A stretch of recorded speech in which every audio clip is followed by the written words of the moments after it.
الحمد لله رب العالمين والصلاة والسلام على سيدنا وحبيبنا وشفيعنا محمد ابن عبد الله وعلى آله وأصحابه وجميع تباعه بإحسان إلى يوم الدين. أما بعد، فأعوذ بالله من الشيطان الرجيم. بسم الله الرحمن الرحيم. لو أنزلنا هذا القرآن على جبل لرأيته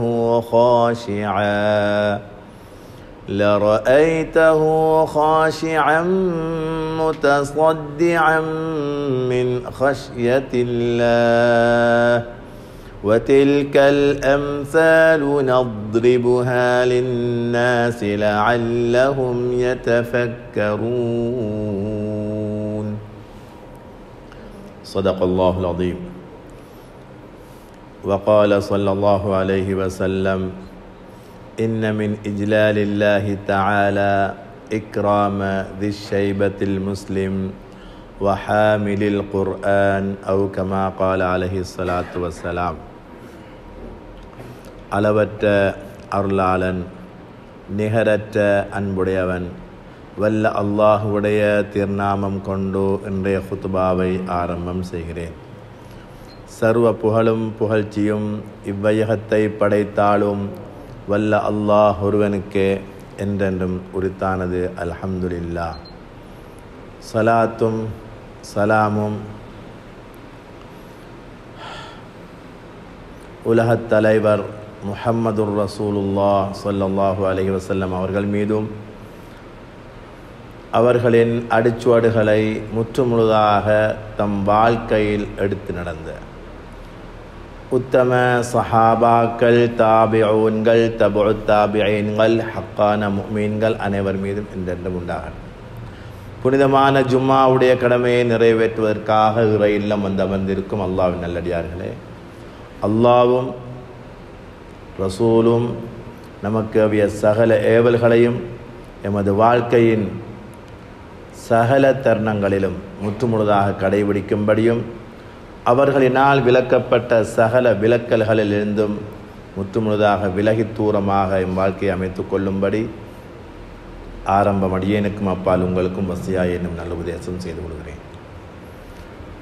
அருமையான சகோதரர்களே, இஸ்லாமிய உறவுகளே, நாம் இருக்கக்கூடிய இந்த காலம் ரபீஉல் அவ்வல் மாதத்தை ஒட்டின காலம், சஃபர் மாதத்துடைய கடைசி பகுதி. இந்த காலத்தை ஒட்டி நாங்கள் பார்க்கக்குள்ள உலகத் தலைவர் ரசூலுல்லாஹி ஸல்லல்லாஹு அலைஹி வஸல்லம் அவர்களுடைய வஃபாத்துக்கான நோய் இந்த காலத்தில் பிற 25க்கு பிறகுதான் அவங்களுக்கு அந்த நோய் ஏற்படுது. அந்த காலத்தை ஒட்டி அப்படியே நிரந்தர நோயாளியாக மாறி உலகத்துடைய 63 கால வாழ்க்கைக்கும் வருடகால வாழ்க்கைக்கும் விடை கொடுக்கக்கூடிய அந்த வரலாறு இந்த காலப்பகுதியிலிருந்து ஆரம்பமாகுது. அந்த ரசூலுல்லாஹி ஸல்லல்லாஹு அலைஹி வஸல்லம் அவர்கள் எங்களுக்கு தந்த சொத்துல ஆக உயர்ந்த முதல் தரமான ஒரு சொத்து இருக்குது என்றா அதுதான் புனிதமான அல் குர்ஆன். பாடுங்க, அதுதான் புனிதமான அல் குர்ஆன். இந்த குர்ஆன் எங்களுக்கு எப்படி கிடைக்குது என்றால், ரசூலுல்லாஹி ஸல்லல்லாஹு அலைஹி வஸல்லம் அவர்களுக்கு இந்த ஆயத்துகள் இறங்குற நேரம் எப்படி இருக்கும்? லேசாக இந்த வசனங்கள் கொடுக்கப்படல. சிரமப்பட்டு மிக கஷ்டப்பட்டு அந்த பாரங்களை தாங்கி, சாதாரணமான ஒரு பாரம் இல்லை.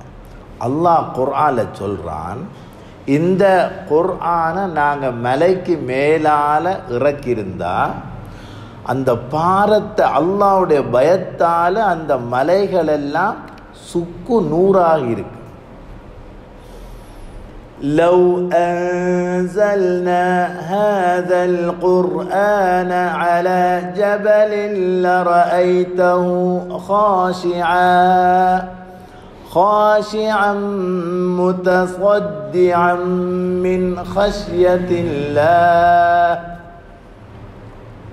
لو أنزلنا هذا القرآن இந்த குர்ஆன மலை மேல இறக்கியிருந்தால் அல்லாஹ்வுடைய பயத்தால அது தெரிச்சி சுக்கு நூறாக மாறி இருக்கும்.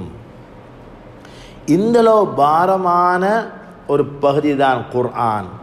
இதனை அல்லாஹு தஆலா ரசூலுல்லாஹி ஸல்லல்லாஹு அலைஹி வஸல்லம் அவங்களுக்கு இறக்குற நேரம் ஆரம்ப காலம் மிக கஷ்டப்பட்டார்கள், பிறகும் கஷ்டப்பட்டார்கள். ஆரம்பம் மிக மிக மிக கஷ்டமாக இருந்தது. ஏனென்றால் அந்த குர்ஆன் உலகத்தில் வாழக்கூடிய மனித இனம், ஜின் இனங்கள் முழு பேருக்கும் வழிகாட்டியாக வரக்குள்ள அதனுடைய பாரத்தை அல்லாஹ் அப்படித்தான் அமைச்சிருந்தார். முதலாக அந்த வசனம் இறங்குது. ஹிரா குகை அந்த தனிமை இருண்ட நேரம் வசனம் இறங்குது. இக்ரா என்ற வசனம் இறங்குது. நடுங்கினார்கள், ஓடோடி வந்தார்கள், வீட்டை தட்டினார்கள். ஜம்மிலூனி ஜம்மிலூனி, என்னை போத்தி விடுங்கள் என்று சொன்னார்கள். போத்தி விடப்பட்டது. 2ஆம் 3ஆம் கட்டங்களை கடந்து கொண்டு போகக்குள்ள நபியாகிறாங்க. முதல் கட்டமாக இரகசியமாக சொல்ல வேண்டும், 2ஆம் கட்டம் பரகசியமாக சொல்ல வேண்டும். அல்லாஹ்வை தைரியமாக சமூகத்துக்கு முன்னால சொல்ல வேண்டும். இப்படியெல்லாம் சொல்லிக்கொண்டே போற நேரம் பல்வேறுபட்ட சோதனைக்கு முகம் கொடுக்க வேண்டி வந்துச்சு. ஸல்லல்லாஹு அலைஹி வஸல்லம் அவங்க சொல்ற நேரத்தில் மக்கள் எல்லாம் அவங்கள நம்பகமானவர், அமீன், சாதிக் என்ற பேரெல்லாம் சொன்ன காலம். இந்த நேரத்தில் இஸ்லாத்தை சொன்னோடனே குர்ஆனை சொல்ற நேரம் அவங்க ஏற்றுக்கொள்ள ரெடியாகல. அவங்களுக்கு பல எதிர்ப்புகள். அதையும் கடந்து தெளிவாக அல்லாஹ் தஆலா ஒவ்வொரு நிகழ்வுக்கும் அல்லாஹ்வே பதில சொல்லி சொல்லி சொல்லி சொல்லி ஆறுதல் படுத்தினான். அதுல ஒரு கட்டத்தில் அல்லாஹ் தஆலா சொல்றான், நபியே நீங்க அவங்களுக்கு சொல்லுங்க, قُلْ لَوْ شَاءَ اللَّهُ مَا تَلَوْتُهُ عَلَيْكُمْ وَلَا أَدْرَاكُمْ بِهِ فَقَدْ لَبِثْتُ فِيكُمْ عُمُرًا مِّن قَبْلِهِ أَفَلَا تَعْقِلُونَ. நபியே நாயகமே, நீங்கள் இந்த மக்களுக்கு தெளிவுபடுத்துங்கள். لَوْ شَاءَ اللَّهُ مَا تَلَوْتُهُ عَلَيْكُمْ, அல்லாஹ் மாத்திரம் நாடி இருந்தால் இந்த குர்ஆனை நான் உங்களுக்கு ஓதி காட்டியிருக்க மாட்டேன். வலா அத்ராக்கும் பிஹி, இதனை அல்லாஹ் உங்களுக்கு சொல்லி தந்திருக்கவும் மாட்டான், காட்டி தந்திருக்கவும் மாட்டான். ஃபகத் லபித்து ஃபீக்கும் உம்ரம் மின் கப்லி, நான் நபியாக இன்றைக்கு தான் ஆகினது, 40க்கு பிறகுதான் நான் நபியாகிறேன். இந்த 40 வருடம் எங்க இருந்தேன் நான்? ஃபகத் லபித்து ஃபீக்கும், நான் உங்களோடான் இங்கதான் பிறந்தது, உங்களோடான் நான் வளர்ந்தது. எனது இளமை உங்களோட, எனது இளமை பருவம் உங்களோட, நான் விளையாடின சிறார்கள் கூட்டம் உங்களோட, ஏண்ட நண்பர்கள் உங்களோட, எனது கொடுக்கல் வாங்கல் உங்களோட, எனது இரவு உங்களோட, எனது பகல் உங்களோட, எனது தனிமை உங்களோட, எனது கூட்டு உங்களோட, முழுதுமே உங்களோட தான் கலந்திருக்கிறது. வெளியால எங்கு போயும் நான் எந்த அறிவையும் யாரிடமும் கற்று கொண்டு வந்து இறக்குமதி செய்ய இல்லை. உங்களுக்கு தெரியும், அது நல்லா தெரியும். அஃபலா தஅகிலூன், நீங்கள் விளங்கெடுக்க மாட்டீர்களா என்று அல்லாஹு தஆலா குர்ஆனுடைய வசனத்தை இறக்கி அந்த சமூகத்துக்கு பதில சொல்றான். இந்த அளவு தெளிவாக சுத்தமான பொய் கலப்பற்ற தெளிஞ்ச உண்மையை மாத்திரம் சுமந்த ஒன்றுதான் புனிதமான அல் குர்ஆன். என்ன பிரச்சனைண்டா, அந்த அல் குர்ஆனுக்கு உரியவர்கள் யார்? வேற யாரும் இல்லை, நாங்க தான் அந்த குர்ஆனுக்குரிய உம்ம. அந்த குர்ஆன் கொடுக்கப்பட்ட சமூகம் நாங்க தான். ஆனா எங்களுக்கே சந்தேகமா இருக்குது, குர்ஆன் எனக்கு உரியதான்றதுல தெளிவில்லாத எத்தனை பேர் நாங்க இருக்கிறோம். இந்த குர்ஆன் என்றது எந்த இடத்துல நாங்க கொண்டு போய் வச்சிருக்கிறோம்? குர்ஆன் இன்றைக்கு இருக்கிறோம். அல்லாஹ்களை மன்னிக்க வேண்டும். அருமையான சகோதரர்களே, வாழ்க்கையில் முன்னேற வேண்டுமா, வாழ்க்கையில் நிம்மதியை தேட வேண்டுமா, நிம்மதியை காண வேண்டுமா, உள அமைதி தேவையா, குடும்பத்தில் அமைதி தேவையா, வீட்டில் பரக்கத்துகள் தேவையா, முசீபத்துகள் தொலைய வேண்டுமா, இது போன்ற எத்தனையோ எத்தனையோ பிரச்சனைகளுக்குரிய சகல பிரச்சனைகளுக்கும் உரிய தீர்வை அல்லாஹ் தஆலா வச்ச ஒரே ஒரு இடம் புனிதமான அல் குர்ஆன். அறிவியல்ல விளக்கம் தேவையா? குர்ஆனுக்குள்ளால இல்லாத அறிவே இல்லை. ஆனா நாங்க குர்ஆனை மட்டும்தான் சிந்தனையோட வாசிக்காத ஒரே ஒரு புத்தகம் குர்ஆன் மட்டும்தான். மற்ற எது எடுத்தாலும் யோசனையோட நாங்க வாசிப்போம். குர்ஆனை மாத்திரம் விளங்க வேண்டும் என்ற ஆசை எங்களோட உம்மத்திலிருந்து இல்லாமல் போன காலம் மிக கவலையான பகுதி. குர்ஆனை இன்பமாக விளங்கி விளங்கி ஒரு நாளைக்கு ஒரே ஒரு வசனத்தை ஓதினாலும் ஒரு குறுகிய காலத்தில் 30 ஜுஸ்வை நான் விளங்கி விட்டேன். இந்த கவலை என்னண்டா, 30 வயசு 40 50 60 தாண்டி இருக்கிறோம். குர்ஆனை பார்த்து ஓத தெரியாது அல்லது ஓதுற பழக்கம் இல்லை. அந்த குர்ஆனுக்கு எங்களுக்கு இடையில ஏதோ கைவிடப்பட்ட ஒரு பொருளாக குர்ஆன் மாறிக்கொண்டு போகுது. குர்ஆனை பார்க்குறண்டா மதரசால பிள்ளைகள், குர்ஆன் மதரசால பிள்ளைகள். அருமையானவர்களே, எங்களோட வாழ்க்கையில முசீபத்துகள் தொலைறதுடைய முதற்கட்டம் நாம் குர்ஆனை கையில எடுக்க வேண்டும், உறவை உருவாக்க வேண்டும். நாங்கள் மற்ற எல்லாத்துக்கும் நேரங்களை போடுறோம். நான் குர்ஆனை ஓதுறதுக்குரிய நேரம் காலையில், நான் குர்ஆன் ஓதுற நேரம், இந்த நேரம் குர்ஆனுக்கு உரியது என்று நாங்கள் ஒதுக்கி நேரத்தை ஒதுக்கி பழக வேண்டும், ஓதி பழக வேண்டும். இன்றைக்கும் இருக்கிறாங்க ஒரு நாளைக்கு 4-5 ஜுஸு பார்த்து ஓதக்கூடிய ஆட்கள் இருக்கிறாங்க.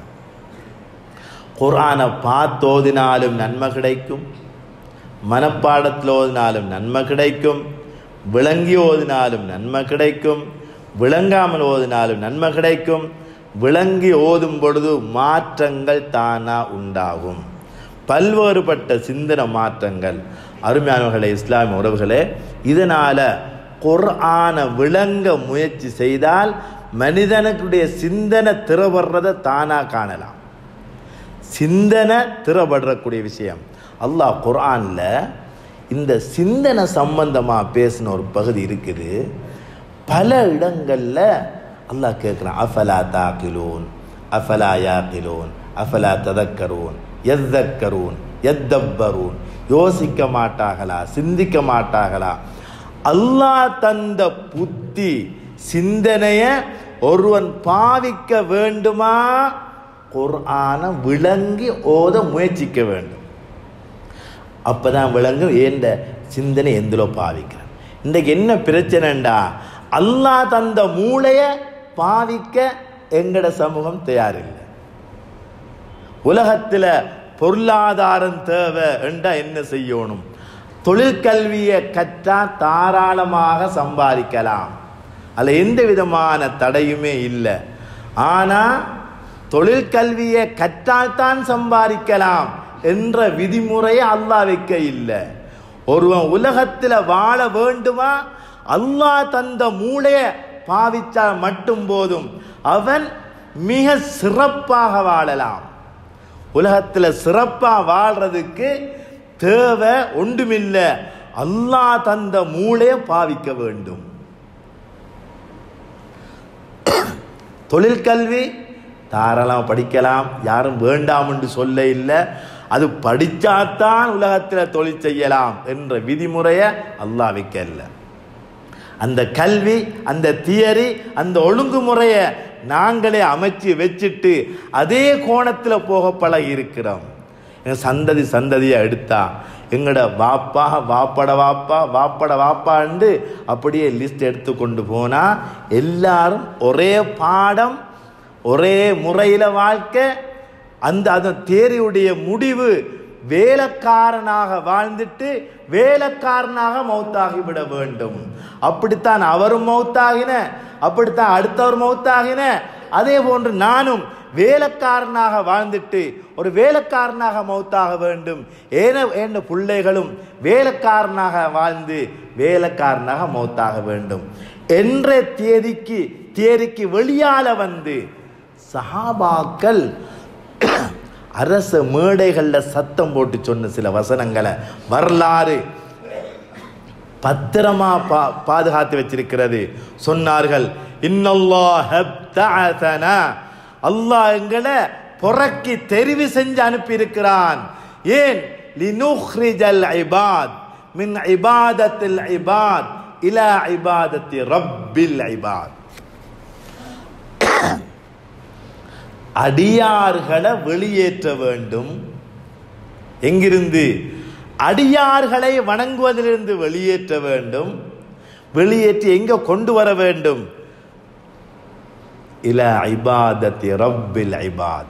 அடியார்களுடைய இரட்சகன் என்பால் அடியார்களை திருப்ப வேண்டும். இந்த தெளிவோட சஹாபாக்கள் போனார்கள். அதனுடைய பரக்கத்தில் எங்கட இலங்கை வரைக்கும் உலகத்தில் 4 திசைகளுக்கு இஸ்லாம் போய் சேர்ந்த வரலாறு இருக்கிறதுக்கு அதுதான் காரணம். அது மிக முக்கியமான காரணம். எனவே இஸ்லாமிய உறவுகளே, அந்த தெளிவோட வந்த எங்களுக்கு குர்ஆனை கையில் தந்தார்கள். குர்ஆன் கையில் இருக்குது. அதன்படி நாங்கள் எவ்வளவோ மாற வேண்டி இருக்குது. மாற்றம் தேவைன்றக்குள்ள இந்த எங்களோட சமூகத்தில் ஒவ்வொரு வகையாக யோசிக்கிறாங்க. மாற்றம் தேவை. எந்த ஊரில் போனாலும் எங்களோட ஊர்களில் பார்க்கலாம், மாற்றம் தேவை, அதுக்கு ஒரு குழுவை போடுவோம், அந்த மாற்றம் இந்த நிர்வாகத்தை போடுவோம், இந்த மாற்றம் அந்த சபை இந்த சபை. எங்களோட ஊரில் இல்லாத சபையும் இல்லை, கண்டதும் ஒன்றும் இல்லை. என்ன காரணம்?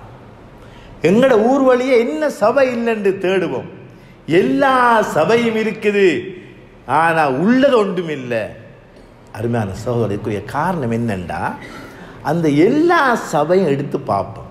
நாங்கள் ஏதோ ஒரு சபையில் ஒன்று தலைவராக இருப்போம், உபதலைவராக இருப்போம், அல்ல வேற ஒரு பதவி தாங்குனராக இருப்போம், ஏதோ ஒரு பதவியை கையில் வச்சு கொண்டிருப்போம்.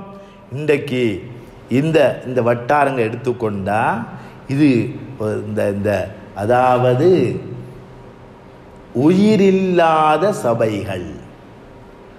குர்ஆன் ஓதாத 10 பேர் ஒரு சபையை தாங்கினாங்கண்டா அந்த 10 பேரும் எங்கட பாசையை சொன்ன செத்த பிணங்கள். 10 பணத்தை ஒண்டா அடுக்கி வச்சா எப்படி இருக்குமோ அதுவும் சரி, இந்த 10 பேரும் சரி. ஏன்? குர்ஆன் சம்பந்தம் இல்லாதவர்களால உலகத்தில் எந்த மாற்றத்தையும் உண்டு பண்ணேராது.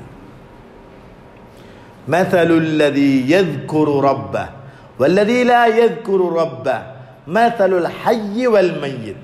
ஸல்லல்லாஹு அலைஹி வஸல்லம், அல்லாஹ்வுடைய ஞாபகத்தோட வாழுபவருக்கும் மறந்து வாழுபவருக்கும் இடையில உதாரணம் உயிருள்ளவரையும் பிணத்தையும் போன்றது என்றான் ஸல்லல்லாஹு அலைஹி வஸல்லம். அருமையானவர்களே, குர்ஆன் ஓதத் தெரியாது, ஆனா சபைக்கு தலைவர். குர்ஆனோட சம்பந்தமே இல்லை, உபதலைவர். குர்ஆன்டா என்னென்றே தெரியாது, நிர்வாக தலைவர். குர்ஆன்டா என்னென்றே தெரியாது, ஊருடைய வளர்ச்சிக்கு முன்னோடிக்கு முன்மாதிரியா இருக்கிறாரு. இது போன்றவர்களால எந்த மாற்றத்தையும் கொண்டு வர முடியாது என்றதை இன்றைக்கு நாங்க கண்கூடாக பார்த்து கொண்டிருக்கிறோம். எனவே இந்த தொடரில் நாங்கள் மாற்றத்தை நோக்கி நகர வேண்டுமா? புனித குர்ஆனோட உறவை ஏற்படுத்த வேண்டும். முதல் கட்டம் உறவு. பார்த்து ஓதுற பழக்கத்தை உண்டாக்க வேண்டும். நாங்கள் ஒவ்வொரு தொழுகைக்கு பிறகும் ஒரு ஜுசு ஓதுனா ஒரு நாளைக்கு 5 ஜுசு நோமலாக ஓதிடலாம். ஆனால் கவலை, ஒரு நாளைக்கு 5 ஜுசு ஓதுற எப்படி போனாலும் தொழுகையே இல்லாத சமூகம் முன்னோடியாகினால் என்ன நிலைமை மாறும்? எனவே நாங்கள் மாற்றத்தை நோக்கி நகர்றோம் என்றால் முதலாவது எங்கள்கிட்ட இருக்க வேண்டிய ஒரு விஷயம்தான் குர்ஆன் ஓதுற பழக்க வழக்கம். முதலாவது எங்கள்கிட்ட வர வேண்டும். ரெண்டாவது உம்மா வாப்பாட்ட வர வேண்டும், பிள்ளைகள்கிட்ட வர வேண்டும். அது இல்லாமல் உம்மாவுக்கு குர்ஆன் இல்லை, பாப்பாவுக்கு குர்ஆன் இல்லை, மூத்தாக்களுக்கு குர்ஆன் இல்லை, இந்த 8-9 வயசுக்கு மாத்திரம்தான் குர்ஆன் என்ற நிலைக்கு நாங்கள் போயிருக்கிறோமா? நினைக்க வேண்டும். மாபெரும் அதல பாதாளத்தை நோக்கி நாம் சென்று கொண்டிருக்கிறோம்.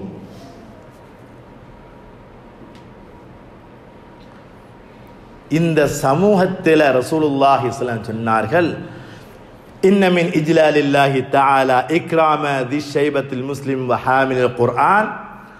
அல்லாஹ்வை கண்ணியப்படுத்துவது, அதுவும் குர்ஆன நெஞ்சில சுமந்த ஹாஃபிஸ்மார கண்ணியப்படுத்துவதும் சரிசமன். அல்லாஹ்வை கண்ணியப்படுத்துவதில் உள்ளதுதான் குர்ஆன நெஞ்சில சுமந்த ஹாஃபிஸ்மார்கள். இவங்களுக்கு நிகராக வேறு யாருமே இல்லை. இந்த சமூகத்தில் வெளிரங்கத்தை பார்த்து கண்ணியம் என்றொன்று இல்லை. இருப்பதாக இருந்தால் ரசூலுல்லாஹி ஸல்லல்லாஹு அலைஹி வஸல்லம் சொன்னார்கள், அஷ்ராஃபு உம்மத்தி ஹமலத்துல் குர்ஆன். இந்த உம்மத்தில் சிறப்புக்குரியவர்கள் நான் விரல் விட்டு காட்டுவதாக இருந்தால் நெஞ்சில குர்ஆனை சுமந்து நடமாடும் அந்த ஹாஃபிஸ்மார்கள் என்றார்கள் ஸல்லல்லாஹு அலைஹி வஸல்லம். நாங்கள் சொல்கிறோம், எங்களோட ஊரில் முக்கியமானவர், எங்களோட ஊரில் மிக முக்கியமானவர்ண்டா அவர் ஹாஃபிஸைத்தான் நாங்கள் காட்ட வேண்டும். முதல் கட்டம். ஏன்? அவர் முக்கியமானவர் என்று ரசூலுல்லாஹி ஸல்லல்லாஹு சொல்லிட்டாங்க. நாங்கள் முக்கியம் என்று பார்க்கக்குள்ள ஊரில் கொஞ்சம் பணம் இருந்தால் முக்கியமானவர், பணக்காரராக இருந்தால் முக்கியமானவர், வாகன வசதி முக்கியமானவர். இந்த ஒரு முக்கியத்துவத்துக்கும் அல்லாஹ் இடத்துல முன்மாதிரி கிடையாது, கண்ணியம் கிடையாது. ரசூலுல்லாஹி ஸல்லல்லாஹு அலைஹி சொன்னார்கள், அஷ்ராஃபு உம்மத்தி ஹமலத்துல் குர்ஆன், குர்ஆனை சுமந்தவர்கள். வேறு ஹதீஸ் சொன்னார்கள், இன்ன லில்லாஹி அஹ்லீன், அல்லாஹ்வுக்கு சொந்தமான சில குடும்பங்கள் உலகத்தில் இருக்கும். அவங்க யார்? அஹ்லுல் குர்ஆன், குர்ஆனை சுமந்த ஹாஃபிஸ்மார்கள். எனவே ஏன் இதெல்லாம் சொல்றோம்டா, நாங்கள் ஏதோ ஒரு வகையில் குர்ஆனோட சம்பந்தத்தை உருவாக்கணும். அந்த உருவாக்கம்தான் எங்களோட வாழ்க்கையில் கொண்டு வர வேண்டிய நிம்மதி, சந்தோஷம், பரக்கத்து எல்லாத்தையும் கொண்டு வரும். ஹாஃபிஸாக இல்லையா, பார்த்தோதுற பழக்கத்தை கொண்டு வரணும். வயசு வராத சின்ன பிள்ளை இருக்கிறாங்களா, ஹாஃபிஸ் ஆக்கிறதுக்கு நாங்கள் முயற்சி செய்யணும். ஹாஃபிஸ் மட்டுமாக்க சொல்ல இல்லை, அதோட வேண்டிய எங்களுக்கு தொழில் படிப்பு, வேண்டிய படிப்பை கொடுக்கலாம், பிரச்சனை இல்லை. ஆனால் அஸ்திவாரம் சரியாக இருக்க வேண்டும். நானும் நீங்கள் வாழ்கிற இந்த கலாச்சார சீர்கேட்டிட உச்சகட்டத்தை தொட்டு கொண்டிருக்கிற காலம். அந்த சீர்கேடை பற்றி எல்லாம் சொல்ல தேவையில்லை, எல்லாருக்கும் தெரியும் எப்படியான கலாச்சாரம் உலகத்தில் உருவாக்கப்பட்டு கொண்டிருக்கிறது. இதில் மிருகத்தை விட மோசமாக மனிதனுடைய உறவு முறைகள் மாற்றப்படுற உச்சத்தில் நாங்கள் வாழ்ந்து கொண்டிருக்கிறோம். அதை பற்றி எல்லாம் விரிவாக மிம்பரில் பேசக்கூடாது, அசிங்கத்தெல்லாம் பேசிய வேலை இல்லை, எல்லாருக்கும் தெரியும். இப்படியான காலத்தில் நாம் எம்மை பாதுகாக்கிற எப்படி, எங்களோட பிள்ளைகளை பாதுகாக்கிற எப்படி, அடுத்த சந்ததியை எப்படி பாதுகாக்கலாம் என்ற அந்த முயற்சியில் நாம் ஒவ்வொருத்தரும் எங்களோட உறவை குர்ஆனோட மாற்றி கொண்டு அந்த விளக்கத்தை எடுப்பதன் மூலமாகத்தான் நாங்கள் தப்பலாம், எங்களோட பிள்ளைகளை பாதுகாக்கலாம். மூத்தவர்களாக இருந்தால் கூட இந்த மார்க்க விஷயங்களை கொஞ்சம் கொஞ்சமாக தெரிஞ்சு கொண்டு போக வேண்டிய காலம் இது. எங்களுக்கு இது தேவையில்லையேன்னு போகக்கூடாது. மார்க்க விஷயங்களையும் கொஞ்சம் கொஞ்சமாக எங்களோட ஊர்களில் உள்ள உலமாக்கள், பள்ளியுடைய இமாம்கள் ஊடாக தெரிஞ்சு கொண்டே நாங்கள் வாழ்க்கையை முன்னகர்த்தணும்.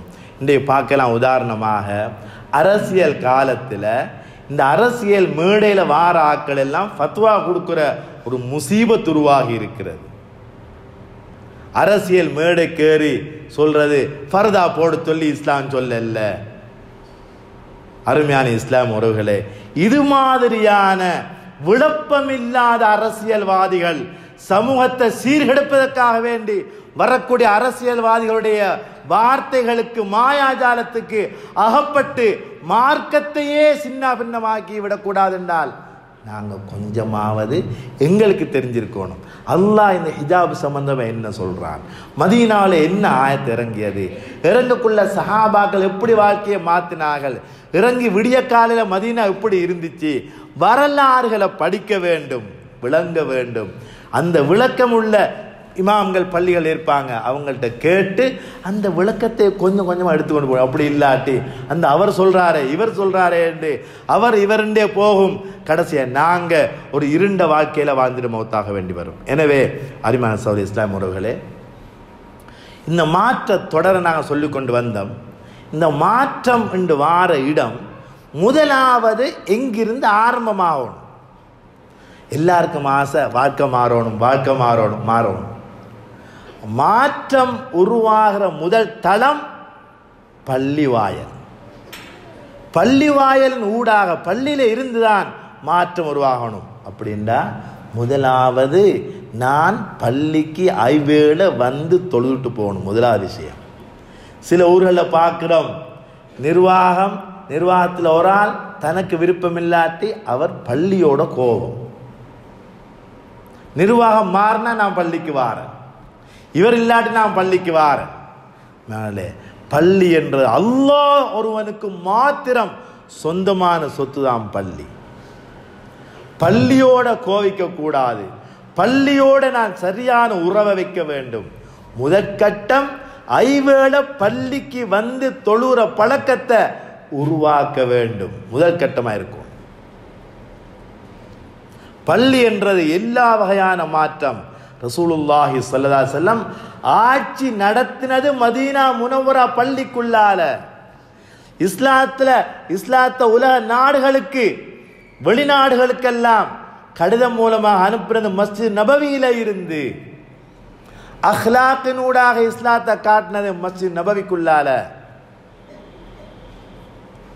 ஒரு முறை இஸ்லாமிய ஒரு எதிரியாக காணப்பட்ட ஒருவர் முஸ்லீம்களோட கையில் பிடிபட்டு பள்ளியில் கொண்டு வந்து கட்டி வைக்கப்பட்டிருக்கிறது. சுமாமா இப்னு உஸ்ஸால் ரலியல்லாஹு அன்ஹு. ரசூலுல்லாஹி ஸல்லல்லாஹு அலைஹி வஸல்லம் காலை வந்து கேட்டாங்க, என்னப்பா இப்படி ஹாலது, என்ன நிலைமை உங்களோட? வாரதுக்கு முன்னால அவருடைய சாப்பாடு ஏற்பாடு, தண்ணி ஏற்பாடு, அவருடைய தனிப்பட்ட விஷயங்களுக்கு எல்லா ஏற்பாடும் செய்து வச்சிருந்தாங்க. விடிய காலை வந்து கேட்டாங்க, மாதா இந்த கையா சுமாமா, சுமாமா என்ன ஹாலத்துவல், என்ன நிலப்பாடு? சொன்னாங்க, இன் தக்துல் தாதம், நீங்கள் என்னை கொண்டால் நான் கொல்லப்பட வேண்டியவன், ஏண்டா பல முஸ்லீம்களை கொண்டிருக்கிறேன். நீங்கள் விட்டால் நான் நன்றியுடன் நடக்க வேண்டியவன், நடப்பேன். 3 நாள் அதே பதில், அதே கேள்வி, அதே பதில், அதே கேள்வி, அதே பதில்.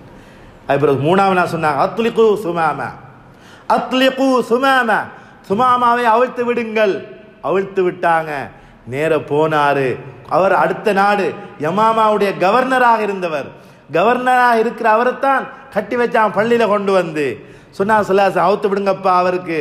அவுத்து விட்ட உடனே போனாரு, குளிச்சாரு, களிமா சொன்னாரு, யார் சூழல்லா நான் இஹ்ராமோடு இருந்தேன், என்ன செய்ய, உம்ரா முடிச்சிருவாங்கன்னாங்க. அங்க போன வழியில மக்காவில் சத்தம் போட்டு அறிவிச்சாரு, இதுக்கு பிறகு மக்காவுக்கு இந்த யமாமாவிலிருந்து எந்த விதமான பொருளும் இறக்குமதி செய்ய மாட்டேன், தடை போடுவேன். அதுக்கு பிறகு ஸல்லல்லாஹு அலைஹி வஸல்லம் சொல்லி அதெல்லாம் சரியாக்கப்பட்டது. சொல்ல வந்த வரலாறு என்னென்றால், பள்ளிக்கு உள்ளால யாரும் அவருக்கு இஸ்லாத்தை சொல்ல இல்லை, உட்கார வச்சு தலைய கழுவ இல்லை.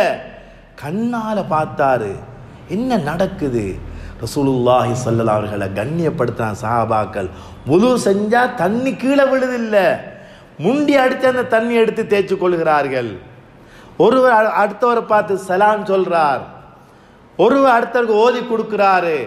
அழகான ஒரு வாழ்க்கை சூழலை பார்க்கிறார். 3 நாள் காலையில் இஸ்லாத்துக்கு வாராரு. அருமையான சகோதரர் இஸ்லாம் உறவுகளே, இப்படியான ஒரு சிறந்த திறந்த ஒரு சூழல் பள்ளிகளில் உருவாக்கப்பட வேண்டும். எனவே பள்ளிதான் அதுக்குரிய தளம். உள்ளுக்கு வரக்குள்ள எவ்வளோ மன நிம்மதியோட வாரம், அல்லாஹ்வுடைய வீட்டுக்கு நான் போறேன் என்ற சந்தோஷத்தோட வாரம். எனவே பள்ளிதான் முதல் தளம். அங்கிருந்து வரக்குள்ள அந்த பள்ளி என்று வரக்குள்ள இன்றைக்கு இலங்கையில் சில கசப்பான நிகழ்வுகளை ஞாபகப்படுத்திட்டு போறோம். அதுகளில் இருந்து நாம் தவிர்த்து கொள்ள வேண்டும். இலங்கையில் வரக்கூடிய சில விஷயங்களை பார்க்கக்குள்ள கவலை என்னண்டா, இன்றைக்கு இலங்கையில் 10,000க்கு மேற்பட்ட உலமாக்கள் இருந்தும் இலங்கையில் இன்றைக்கு தொழுகை நடத்துறதுக்கு ஆள் இல்லாத பள்ளி, அனாதையாகின பள்ளி, பல பள்ளிகளை பார்க்குறோம். கேட்குறாங்க, வாட்ஸ்அப் குரூப்பில் வந்தால் நல்ல ஒரு ஆலிமை தாங்களேன், நல்ல ஒரு ஹாவிதை தாங்களேன், நல்லா ஓத தெரிஞ்சிக்கணும், நல்லா பாங்கு சொல்கிற ஆளாய்க்கணும், அப்படி இருக்கணும் இப்படி இருக்கணும். அவங்களோட சம்பளத்தை கேட்டால் தான் கவலையாக இருக்குது. ஊரில் எத்தனை பேர் 400 குடும்பம் வைக்கிறோம், சம்பளம் எவ்வளோ? ஒரு 30,000 கொடுப்போம். ஒரு நாள் சாப்பாடுக்கு 1000 ரூபா. 4-3 பிள்ளைகளோட ஒரு என்ன செய்யலாம்? அருமையாளர்களே, இன்றைக்கு உலமாக்களுடைய நிலைமையை சமூகம், உலமாக்களுக்கு நான் சொல்றது, பள்ளியில் இருக்கக்கூடிய இமாம்களை நான் ஒன்றும் செய்ய தேவையில்லை. இன்றைய காலத்தை பொறுத்தவரையில் சாதாரணமாக இலங்கையுடைய இந்த தொகையில் 50,000 என்றது ஒரு $150. திருப்பி டாலர் விலை கூட போகுது, பணவீக்கம் உருவாகும், பொருளாதார பிரச்சனை உண்டாகும். இந்த காலத்தில் சராசரியாக நடுத்தரமாக யோசிச்சா ஒரு 4 புள்ள உள்ள ஒரு ஆள் 2.5 லட்சத்துடைய செலவில்லாமல் வாழ்றது சிரமம். நடுத்தரமாக யோசிச்சா. ஆனா எங்கட பள்ளிகளில் பார்க்கிறோம், 2.5 லட்சம் இல்லை 20 லட்சம் கூட கொடுக்கலாம். அந்த வசதி இருந்தாலும் இன்றைக்கு வார பள்ளிகளில் இந்த கதனம் பொதுவாக இலங்கையில் நடக்கிற பிழைகளை சுட்டி காட்டி கொண்டு போறேன். வெறும் 9ஆம் கட்டைக்கு மாத்திரம் சொல்லக்கூடிய விஷயமாக எடுத்துக்கொள்ள தேவையில்லை. பொதுவாக இலங்கையில் நடக்கக்கூடிய பொதுவான விஷயத்தை குறிப்பிடுறேன். பள்ளிகள் எடுத்துக்கொண்டோம்னா 24 மணித்தியாலும் ஒரு பள்ளிக்குள்ளால இருக்கணும். குறைஞ்ச சம்பளம், அதை விட குறைஞ்ச சம்பளத்தில் இலங்கையில் வேற எந்த தொழிலாளையும் காண இயலாது. வேறு பாசையில் சொல்கிறேன்டா, இந்த ரோட்டை துப்புரவாக்குற ஆக்களுக்குரிய சம்பளம் கூட இதை விட கூட தான். அப்போ எங்களோட சமூகம் ஒன்றாக சேர்ந்து என்ன செஞ்சு கொண்டிருக்கிறோம்? கூட்டு அநியாயம் என்று சொல்றதா, கூட்டு மோசடின்னு சொல்றதா, என்னென்று சொல்ற? இதை சில பள்ளிகள் இருக்கும், விதிவிலக்கான பள்ளிகள் இல்லாமல் இருக்கும். எனவே இந்த இடத்தில் நான் குறிப்பிட வர விஷயம் என்னென்றா, பள்ளியில் உள்ள இமாமத்தர் இருந்தால் இமாமண்டா என்ன என்ற முதலாவது விளங்க வேண்டிய நிர்வாகம். 2வது, நிர்வாகத்தில் உலமாக்கள் இருக்க வேண்டும். அதே போன்று ஊர் மக்கள், அடே ஒரு அசரத் பள்ளிக்கு வந்துட்டான், இவர் யார்? எங்கட ஊர்ல 300 குடும்பமா, இவரோட சேர்த்து 301வது குடும்பம். எங்கட மஹல்லால முஅஸ்ஸினா, அவர் 302வது குடும்பம். அவர் எங்கட சொந்த நானா தம்பி என்ற மாதிரி அணைத்து கொண்டு செல்ற பழக்கம் இலங்கையில் உருவாக வேண்டும். இல்லாட்டி இன்றைக்கு பார்க்கிறோம் கவலையான செய்தி, பல பள்ளிகளில் உள்ள இமாம்கள் பள்ளியிலிருந்து விடை பெற்று கொண்டு போறாங்க. வானாம், பள்ளி தொழிலே வானாம், சும்மா வந்து தொலைச்சிட்டு போறேன், பள்ளி தொழில் மட்டும் வேண்டாம். ஏன் என்று கேட்டா அவங்களோட கதையை சொல்லி முடிக்க இயலாது. மஹல்லாவில் இருந்தா என் பள்ளியில் இமாமத்தர் இருக்கிறாரே, அவருக்கு எத்தனை பிள்ளைகள், அவர் வீட்டில் என்ன சாப்பிட்டு இருப்பார், இன்றைக்கு உங்களுடைய வீட்டு நிலைமை என்ன, வீடு இருக்குதா இல்லையா, உங்களுடைய வாழ்க்கை பின்னணி என்ன என்று எத்தனை பேர் யோசிக்கிறோம், பேசுறோம், கவலைப்படுறோம். அருமையானவர்களே, ஒரு பள்ளியில இலங்கையில நடந்தது, ஒரு மஹல்லாவில் மஹல்லா அவர் படித்து பாஸ் ஆகி முன்னால் வந்த ஒரு ஆலிம் முழு மஹல்லாவோட எல்லாரும் சேர்ந்து அவரை படிக்க வச்சு டாக்டர் ஆக்கி எடுத்தாங்க இலங்கையில். மிக அண்மையில் ஒரு 4 நாளுக்கு முன்னால் இந்தியாவில் சஹாரம்பூரில் ஒரு நடந்த வரலாறு அங்கே உருது பத்திரிகையில் நாம் பார்த்தோம். அதாவது ஒரு ஹாஃபில் ஒரு ஆலிம் ஒரு பிள்ளைக்கு நூறானி காயிதை ஓதி கொடுத்து முடிச்சிருக்கிறாரு. 7 வயசு புள்ள. அந்த ஆலிமை உடனடியாக உம்ராவுக்கு குடும்பத்தோடு அனுப்பி எடுத்த ஒரு நிகழ்வு 3 நாளுக்கு முன்னால் பத்திரிகை இந்தியாவில் உருது பத்திரிகையில் வந்ததை உலமாக்க பார்த்திருப்பார்கள். அருமையான சகோதரர்களே, அந்த உயர்வு உள்ளத்தில் வர வேண்டும். இதைத்தான் குறிப்பிடுகிறோம். உயர்வு உள்ளத்தால் வர வேண்டும், மதிப்பு வர வேண்டும். இந்த கண்ணியம் வந்தால்தான் அதுக்கு பிறகு அங்கிருந்து நாங்கள் ஃபாய்தா எடுக்கலாம், அவரோட பலன் பெறலாம். அவருக்கு பின்னால் தொழுறோமா, அவரோட 4 சட்டம் கேட்கிறோமா, உறவுகளை சீராகி கொண்டே வர வேண்டும்.